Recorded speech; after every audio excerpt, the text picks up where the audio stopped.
तो फ्रेंड्स, आज की कहानी है एक ओल्ड एजेड कपल के बारे में, जिनके बारे में मैंने कहीं पढ़ा था। जैसे कि आप जानते ही हैं, आजकल इंडियन फैमिलीज़ में 2 बच्चों का कॉन्सेप्ट आ चुका है और पेरेंट्स चाहते हैं कि बच्चों को अच्छे से पढ़ाया जाए और बाद में वो इंडिया से बाहर सेटल हो जाते हैं और यहाँ रह जाते हैं अकेले वृद्ध माता पिता। तो इसी पे बेस्ड सुनते हैं आज की कहानी। न्यूज़पेपर में एक आर्टिकल निकला कि एक ओल्ड एजेड कपल अपना मकान बेचना चाहते हैं। सुनकर एक प्रॉपर्टी डीलर जिसका नाम शिवांश था उनसे मिलने गया।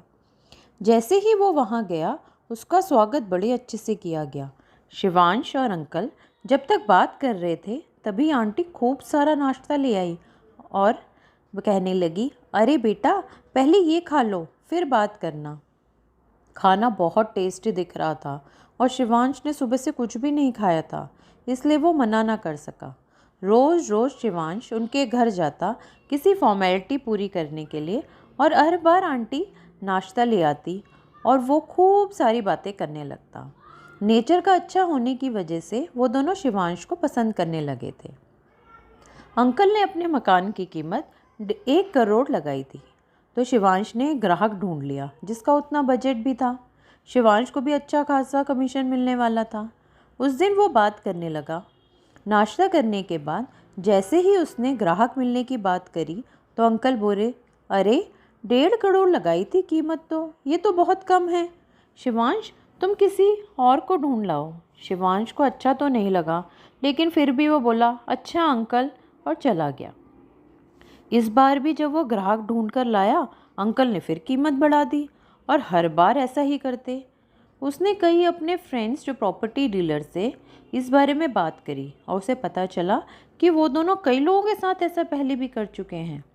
शिवांश के सब्र का बांध अब टूट चुका था। उसने अंकल को फ़ोन किया और कहा, मैं आपका मकान नहीं बिकवा सकता क्योंकि हर बार आप कीमत बढ़ा देते हो। मुझे तो लगता है आप मकान बेचना ही नहीं चाहते। सुनकर अंकल बोले, बेटा, अच्छा आखिरी बार घर आ जाओ, फिर मत आना। जो तुम कहोगे हम वही करेंगे। शिवांश घर गया तो देखा रोज की तरह आंटी ने खूब सारा नाश्ता बना रखा है। अरे बेटा, पहले ये खा लो फिर बात करेंगे। उस दिन आंटी वहीं डाइनिंग टेबल में बैठ गई और उन दोनों से बात करना शुरू किया। बेटा, तुम्हारी तरह हमारा भी एक बेटा है जो इंडिया से बाहर न्यूजीलैंड में रहता है। एक बेटी भी है जो कनाडा में रहती है। उनकी अपनी फैमिली वहाँ सेटल्ड है, इसलिए वो इंडिया नहीं आ सकते। बस फ़ोन पे कभी कभी बात हो जाती है। और आजकल की सोसाइटीज़ का तो तुम जानते ही हो, कोई आपस में बात ही नहीं करता। हम दोनों घर में बैठे बैठे बोर हो जाते हैं। कोई बात करने के लिए नहीं है। एक दूसरे से कितनी बातें करें।